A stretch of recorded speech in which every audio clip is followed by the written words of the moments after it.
So, according to the ADP National Employment Report in October, large companies, that means 500 employees or less, added 73,000 jobs, but small and mid-sized businesses combined to net lose 30,000 jobs.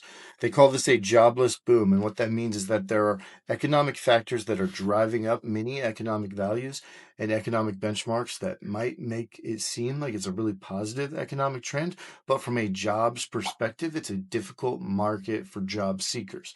Um, for employers who are looking for jobs, they also stated that 27% of them reported that quality of labor available to them is the single biggest issue that they're facing. This is now past inflation, which was second at 12%, for the number one issue that hiring companies are dealing with.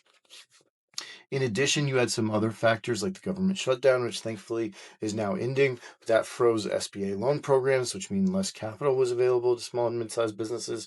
So all of this has kind of been mixed up to create an economy where we have some positive economic factors, but in small and mid-sized businesses, the job market and the talent availability is really difficult. So I'm not here to speculate about politics or to talk about any of the broader economic concerns. What I want to talk about is if you are a hirer, you are looking for talent in a small or mid-sized business, or if you are seeking a job to work for a small or mid-sized business, what should you do, right? And so let's start if you are seeking talent. So if you are seeking talent, I would suggest that you take a couple of different approaches.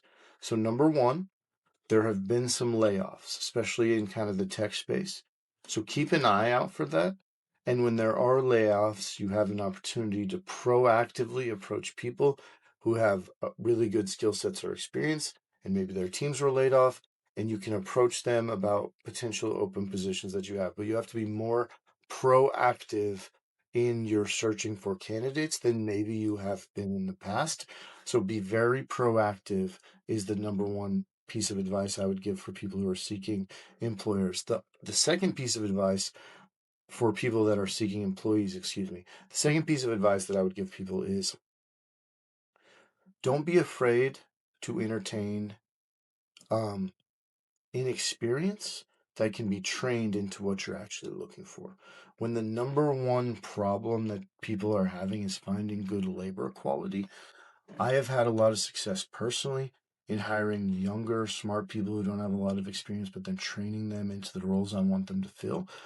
I would encourage people who are looking for talent to be open minded and not so critically honed in on experience, and instead focus on the traits that you can't necessarily teach. How hard do they work? How intelligent are they? What type of background do they have in translating into the role that I'm looking for? Don't be afraid to entertain maybe bringing on an intern or a contractor as opposed to a W 2 employee and giving them some time to test out a role to be trained into it and to see if they'll actually work. That gives you some options to test out potential individuals and see if you can have success with them and train them up without being pigeonholed or committed into just finding the perfect skill set on a W 2 person, which might take a lot longer to fill, be more expensive, and if you miss, it's a much more costly mistake, right? So for employers who are looking for talent, number one, be more proactive in going after talent. Don't just wait for people to apply for your jobs, go after them where they are. Secondly, don't be afraid to take on interns or contractors to train and test people who maybe don't have the experience but might be able to learn and grow into the role that you're looking for. So that's what I would say there. And the flip side of that is if you're looking for a job, then number one, focus on skilling yourself up. If employers are missing skilled laborers, figure out where the biggest gaps in skills are, especially in the market or the place where you want to be, and then build those skills. In addition to that, don't be afraid of contract or intern opportunities. Just like I said that employers shouldn't be afraid to offer those, you shouldn't be afraid to take them, right?